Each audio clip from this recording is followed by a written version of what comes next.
Hi guys, welcome back to my channel, Edmund Mindaros, and for today's quick tutorial, and I'm going to show you guys on how to rename the name of label in your Gmail inbox. In a quick info about a Gmail label is a tag that can be added to every email you receive or send.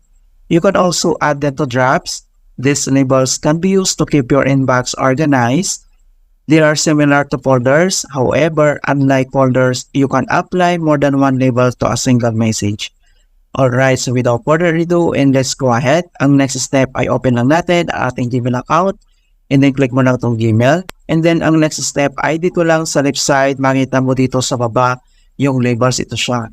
And then kung paano ba natin i-change or i-edit yung label name. So dito sa label name, i-click mo lang itong tatlong dot. And then next ay select mo lang dito yung edit. And then pop up itong edit label. So pwede ka nang mag-change ng label name or pwede ka namang mag-add ng another name. Okay, so add na tayo. Okay, so and next, pwede mo naman itong i-click tong next label other and then silik ka lang dito sa parent, mga kaibigan, ito siya. Okay, so check lang natin yan. And then next ay ka naman i-click tong save. Ayan, so ganoon lang po kasimple kung paano tayo mag-change ng name of a label in Gmail. So makita nyo dito na nagpapap itong label invitation was renamed. Alright? So please don't forget to like this video, subscribe to my channel for more quality content.